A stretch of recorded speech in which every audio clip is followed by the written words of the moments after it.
Kinshasa na biso, réalité ya banaki, réalité ya banaki, réalité ya banakino. Buyukiti, buguyoka kaka. Kinshasa na biso, kin eleki partout. KNB, Kinshasa na biso, kin eleki partout. Kinshasa eleki partout. Mikolo nezabino, pardon. Jima sala yolo karatarate. Ya on a bien yo. Jima mukende. Oumela. KNB, kin eleki partout. Rien à dire, toi on a terre envié parce que kin eleki partout et l'osako liboso ambongo mosanto azate Céline Don Kardasha isongolo bisous bye bana kin ke bana jago zape so kutanango KNB Telema qui chasse l'équipe partout Jimmy Mukendi Oumela KNB ko zape te so kutanango check ovandi. Bote na bino nyonso balandi ya magazine Kinshasa na biso o ezolemba te kopesa bino ba vraie réalité ya vie ya Kinshasa. Babengi bango ba femme exceptionnelle basi ya ba domaine ya ndenge na ndenge basololaki na président de la République Félix Antoine Tshisekedi pona ko plaider na kana bango. Basi ya RDC basangana ki lokola moto moko bien que ba évoluer kana ba domaine différent. Basi ya mayele pe ba distinga na mboka na biso bazo réfléchir mikolo mingi pembeni ya chef de l'État Félix Antoine Tshisekedi sur ba question liée na ba droit pe autonomisation ya mwasi. Oyo ezalaki 4e fois bakutana na mokonzi ya mboka. Ndambu ya basi oyo bazo représenter élite ya basi ya Congo baza pembeni ya mokonzi pona ko évaluer action na ye na domaine ya genre pe droit ya mwasi. Nous avons exprimé notre reconnaissance pour des actions positives menées. Nous sommes sans le savoir qu'on a atteint pour la première fois les taux les plus élevés. Ce n'est pas encore l'idéal des femmes dans le gouvernement. Nous avons des portefeuilles à valeur vraiment très élevée accordés aux femmes, les plans, les ministères des Affaires étrangères. Cependant, il y a les défis qui restent encore à relever, notamment les problèmes de l'insécurité, comment est-ce qu'on peut répondre aux problèmes de la pauvreté, les vécus quotidiens de la population. Président de la République a rassuré ba maman si engagement na ye ya ko lutter pembeni na bango pona ko sukisa discrimination nyonso oyo mwasi ya RDC avivaka. Pe ayebisi bango ba action ya minene ezali ko ya pona ko développer mwasi ya Congo. Po selon ye alobi, développement moko te eko salema na Congo sans participation ya mwasi. Oyo malamu Fati Béton, Kinshasa, eleki partout. Ministre ya Petentik Augustin Kuba Samaliba ayambaki DG ya Rascom. Reportage ya Natasia Tana et Rite Lukoji.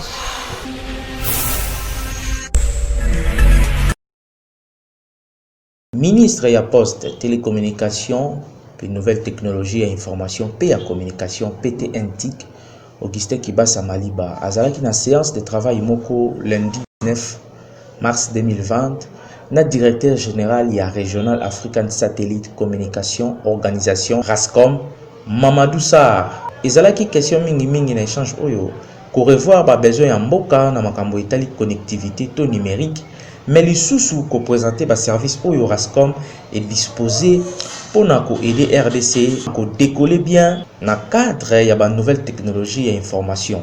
Pour na ko tia mingi penza accent na likambo itali ko longwa na télévision analogique pe ko kota na télévision numérique oyo ba bengi TNT. Ma présence ici, c'est de voir le rôle que la RDC joue au niveau de l'Union africaine.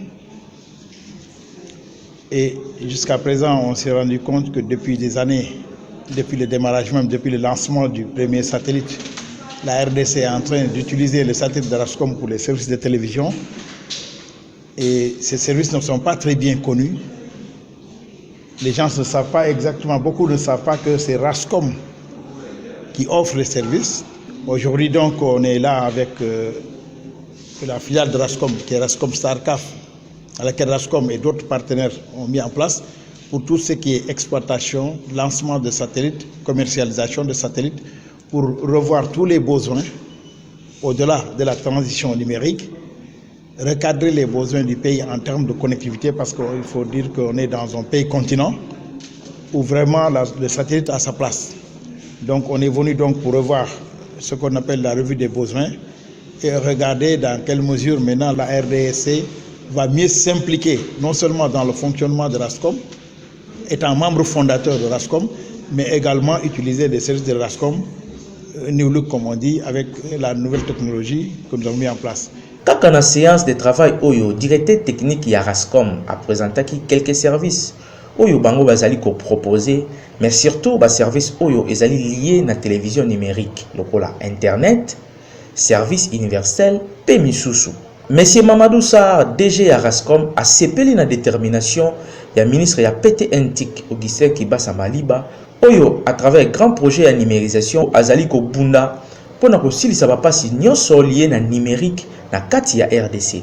Il faut koyeba ke Regional Satellite Communication Organisation ezali entité oyo ezalaki mise en place na Union africaine ko bandana ba année 1992 pona ko tia ba service ebele pona ko sunga Afrique ndeti ko lancer ba satellite pona bango ba état ebele ya Afrique ezali membre lokola RDC Kinshasa eleki partout.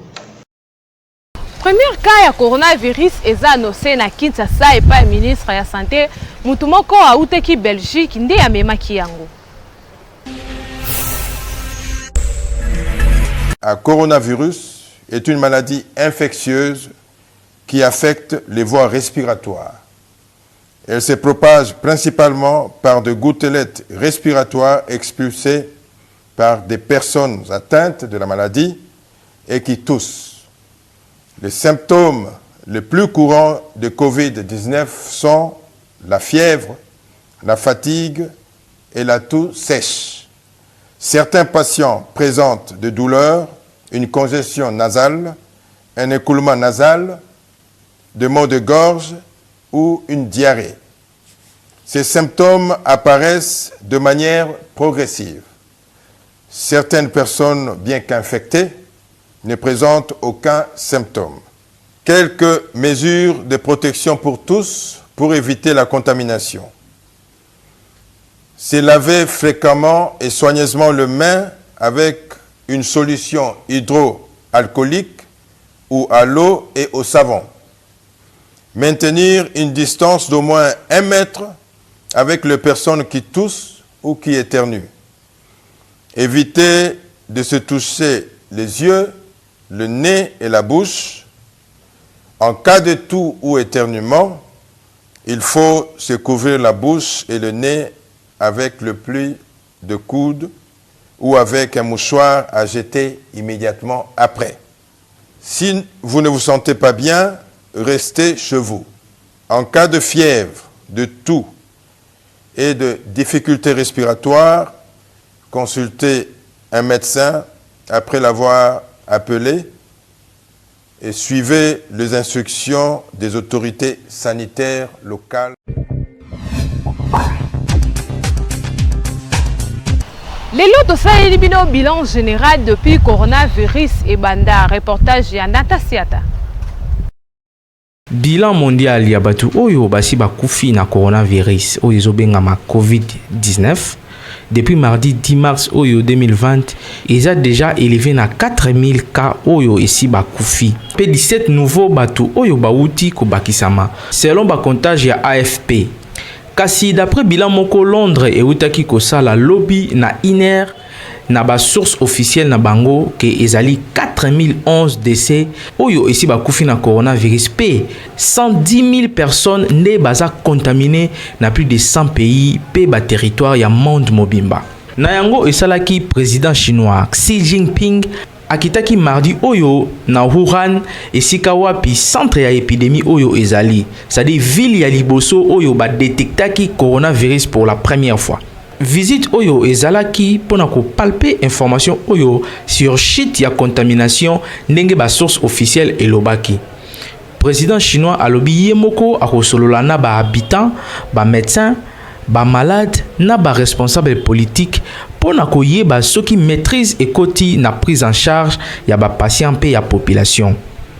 Pour un rappel, virus oyo ebimaki pour la première fois na ville ya Wuhan, oyo eza moko ya ba ville ya Chine avant et s'est propagé na mokili mobimba. Mais ya motuya esengeli koyeba que nombre ya ba infectés journalière eza ya kokita makasi na kati ya Chine actuellement, surtout na kati ya ville ya Wuhan esika virus oyo ebimaki. Nde yango esalaki ke président chinois yemoko aya pona ko réconforter ba habitants, ba médecins pe ba malades. Tokanisi loko la Chine a eu maîtrise ya prise en charge ya ba malade pe to ya ba infecté et kitina ba décès tokosenga na ba pays mususu pe basala effort pona ko arrêter propagation ya virus oyo na mokili mobimba. Kinshasa eleki partout. Kabelo milai talon na makolo manzaka milai na maboko basi ebele bayebi ko entretenir ba sous-vêtements na bango te. Reportage ya Peggy Lunga na Myriam Mankala. Ba sous-vêtements oyo eza ensemble ya bilamba oyo balataka généralement na se ya bilamba ezalaka na fonction to rôle ya kobatela mwasi contre mitoki ya nzoto pe ko éviter ko bebisa bilamba. Kasi basi ebele bayebi na bango ndenge ya entretenir ba sous-vêtements te pe misusu basalaka inani na ba sous-vêtements ya kala. Ba maman balobi concernant entretien pe durée ya ba sous-vêtements ya mwasi. Na mwande tinga na part nanga na changeaka ba sous-vêtements na nyonso te po nga na système question na longo sous-vêtements na onika te na tena petit sou na onika te na tena petit sou donc ceux qui na yeko nika na sentir que o ebebaki na longo na boaki o ezaki o eza bien na soko na tandi na singa mais avant là ta sous-vêtements na repassa ngo nde tinga a changé après 1 mois a changé ba sous-vêtements pendant la journée a changé 2 fois. Na ebite ndeti na moment otozao baleki na biso abasi balingi ba sous-vêtements te balingi sous-vêtements te balingi soutien te mususu o nga na yebi alata sous-vêtements ka soki aza indisposé ndala ti sous-vêtements mais nga mwana nga ya changer ke sous-vêtements 2 fois na journée soki a ke classe alati mususu so alinga la sokola alati mususu conseil ezaka jeune fille normalement a changer ka ndeti nga na part na changer après 1 mois na part bandeko mususu pe a ko changer selon besoin après 2 semaines ou bien après 1 mois. Mais la journée de normalement moi si ou hasard moi si on peut changer sous-vêtements qu'à 2 fois. La journée moi ça peut changer sous-vêtements 2 fois. Na tongo na pourquoi? Parce que o la teki na tongo yango to kokola le nango. Po na tongo na ndenge to tokaka to tambolaka masuba ndenge to subaka ekitaka na bakaleson yango wana bagazi wana maola nango eza te donc faut changer kaka olata mosusu oyo ya pokwa koloba nyonso eza motuya nyonso wana eza ebele tochangaka ndambu selon makoki ya moto mosusu okomona amoni ke basous-vêtements asaleli 1 mois 2 mois ebandi obeba amoni na mbongo ake su kosomba ata 10 ata 5 ndenge makoki na ye kopesa melaye.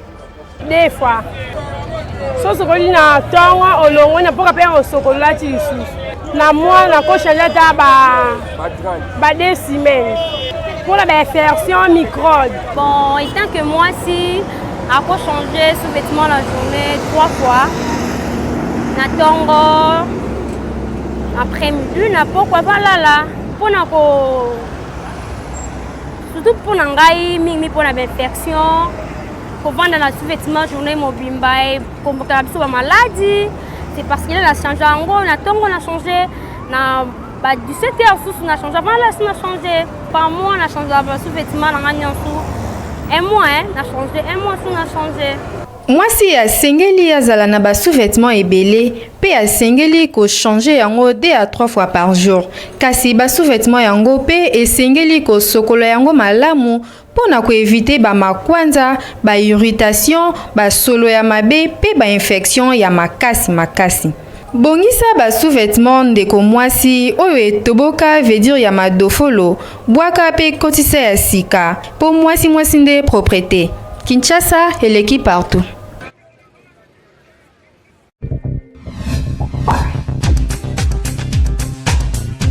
Beltesco na souci ya kosunga peuple congolais azokoba komemela biso ba vrai produit na ye.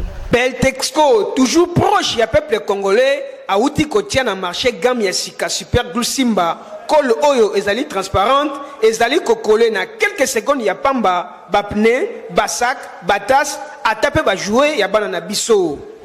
Super Glue Simba et résistaka na ba température extrême okoki pe ko utiliser yango pona ko bamba ba sapato. Na plaquette na yango ya 12 pièces. Chaque pièce ezali ko peser 3 grammes na yango bana Congo mobimba bo utiliser Super Glue Simba pour ezali na qualité supérieure pe quantité suffisante oyo eko servir moto nyonso ako utiliser Super Glue Simba. Ba commerçant occasion yango yo Beltexco amemeli bino pona ba bénéfice oyo ekoki kosunga libota mobimba. Ezali kotekama partout na ba magasin Beltexco nyonso ya ville province ya Kinshasa. Somba plaquette verticale pe plaquette horizontale ya col Super Glue Simba okozala desi ata soki mokete. Beltexco na peuple congolais moto akokabola bango a élité. Kinshasa et l'équipe partout. Motune tuna mi pa ba parents nini esalaka na ba parents ebele batia dot ya bana na bango cher. Réponse na reportage ya Myriam Mankala na Peggy Ilunga. Kilokoso ya ba parents pe pauvreté na ba famille ebele et koma kosala que tango bazo balisa mwana ya mwasi bakosala facture tala liste molai ba tondisi na biloko ebele pe bakosenga mbongo ya libala trop cher lokola kaka bazo teka e. Toyebite soki bana basi bakoma marchandise ya ba parents na bango. Population ebetaki sete na likambo ya dot. Tosenga kambongo mbongo mingi pona nini? Omonike mwana nanga ko bandati bo mwana koti classe. Bambongo wana nga mama na zofuta yo tata uzofuta. Na tango libala imonani. Mwana pe ya ndimi kenga na bala. Ifo biso peto nore mwana biso na mwa mbongo oyo ezalike elongwa bani. Po mwana mususu akobebisa wana toko kipete me oyo azu mobali na ye mobali abimike na lingi mwana oyo ifo tosenga mwa mbongo mingi po biso peto sali mwa mingi po mwana wana azwa libala. Omoni ndenge tosenga ka mbongo ebele papa. Tosenga ka pona esengo te. Ozoyo. Quelque part pesa raison pour le loba minerval le comme cher ma camion surtout dans vie à lelo auto ça ma camion c'est ça passe. Oui, $3,000 on a pas biso to zanya ngoto mo ngo ebele pa bato bazana ngo za pe belé te. Ezana ngo mbongo mukie. To ko senga cher ndenge yo zolo ba $3,000 to senga cher oui. Kesuka na ngoto yango nazo ba keto to solo la kaka tant des familles vendaka to solo la kaka. To solo la kaka to longola te mo e fiske ya mukie na kati ya mbongo libala. Mbongo libala mingi comme senga ma cher po za difficulté ya nino. Za pauvreté. Le long on a moi c'est bobali ça y. Là nous sommes bien famille va sa cotisation, nous devons répondre à la cotisation à Zate. Mais bon voilà on commence à servir là nini on a fait à moi. On sait les aller pour bon on les a bon bon on a passe.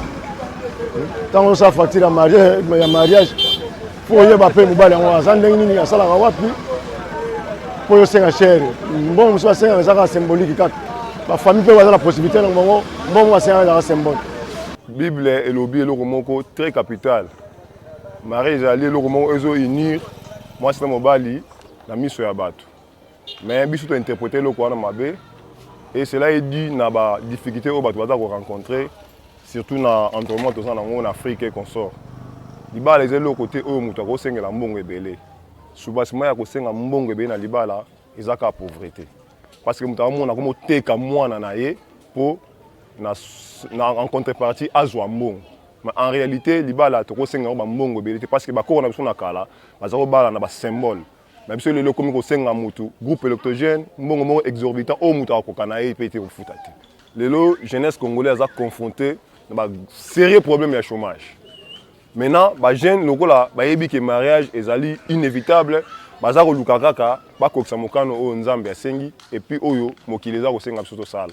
Mais akoya a proposé moi na mino libala bo pêcher montant moko ya makasi o yemoka akokate. Ba jeune bazako sala te ba na chômage avec le peu qu'il gagne na ba mbongo bazako za mikimi ba salaire moko eza ya mabe na ba société et puis na ba misala o bazako sala o eza ba misala moko vraiment aléatoire.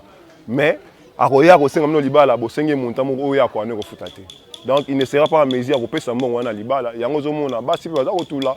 Donc tout là basi makasi mingi za pe na makambo wana. Bo tika ba makambo wana parce que bo permettre ba jeune avec les moyens qu'il gagne bakoka kobala bana na bino soki mobala azwaka m $100 le mois kwakangisa $3000 $4000 mokolo nini akoka te donc akoya kosuka sentelo omwana donc bopermettre bajeune wana bazwa kosenga bana na bino mabala bakoka vraiment koréaliser baprojet na bango ya mariage mais non ke ezala mbongo moko senge oyo akofuta te en tout cas botika makambo wana eza mabe makasi. Mbongo ya libala eza kaka symbole ya coutume familiale.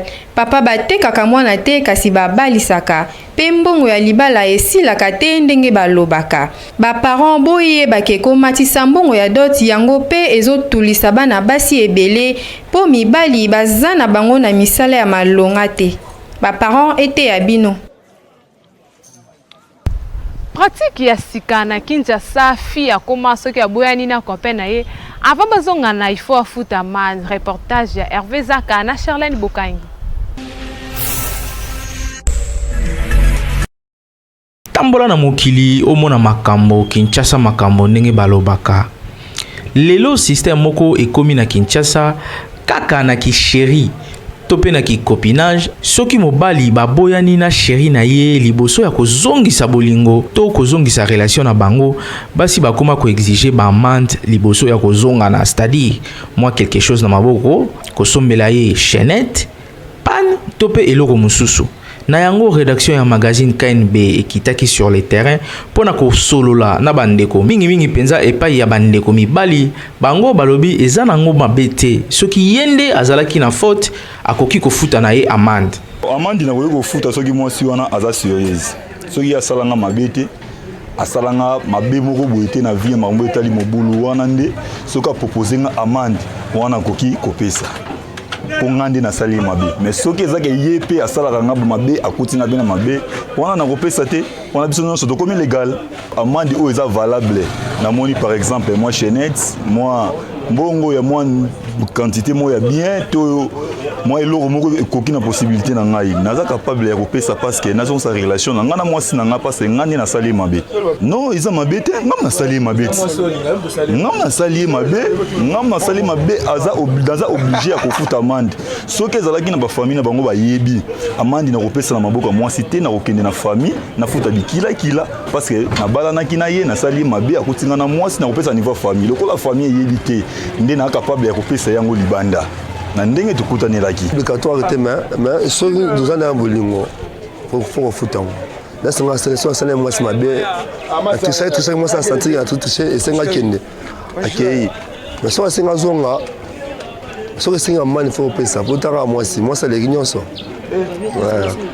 te mutu makasi te so mwasi na yabe mwasi akutukutanga mibali ebele akutukutanga basi ebele akei esenga atanga mo mbala ya senga pardon seke senga sombeta mo elo mono senga sombele pour la saki mabe ennemi mabe la salaki sombela mais eza ebelete seke senga ndambu to pesa po bolingo ezali soki ezaki mosi olingaka ye pour reconnaître que mabe o salaki okoki ofuta amende ça dépend ya eloko esimba na kati ya motema noko ofutela amende pa mwasi nolinga bon epesa mwasi mutu makasi soki oyeba comportement mwasi no eza mabe obia malamu so olingaka ye ofutaka amende ndenge mope na mwasi soki asaleli mobali mabe aoyo osenga excuse mobali alobi avozonga pembeni na nga il faut futa amende moko ya nango normal na monde ya bolingo il faut kosupporter na nyonso kasi ndeko mwasi moko tokutanaki na ye aboyi habitude oyo pe alobi ezaki moyibi epa bandeko basi bon eza tokoloba soki neti ke mobali abalaki yo oza femme mariée que non okangi mobali na mwasi mosusu ke okodedommage mais kaka pamba boza bacopine ke bokabwani ke avant bozongana il faut sombelanga bosombelanga c'est pas normal eza exploitation non esa bango batika eza bien te en tout cas eza bien te so bokabwani soki bozongani bocontinue vie na bino normal eza mabe eza vraiment mabe makasi opesa mbongo mpona ne comme sikoni osaki ndumba eza normal te bandeko basi eza kaka obligatoire te kofutisa mobali to pe chéri na yo amende avant bolingo na bino ezonga ezokomisa bino lokoso pe kimoyibi bokoki pe kosolola kaka et soki mobali na yo a reconnaître mabe na ye pe a s'excuser zongisa bolingo. Kinshasa et l'équipe partout. Merci na bino bozalaki ebele ya kolanda édition ya mokolo lelo ekomi na suka soki bosepeli édition ya mokolo lelo topesa bongo merci na Natasia ta oyo azalaki na réalisation mpe na Hervé Zaka oyo azalaki na nsima ya caméra kasi bobosana rendez-vous moko te ya kosabone massivement na chaîne YouTube Kinshasa na biso Kinshasa oyo eleki partout.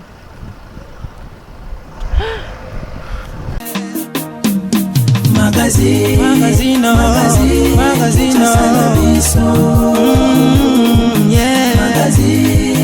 Magazine Kinshasa na biso réalité ya bana réalité ya bana kino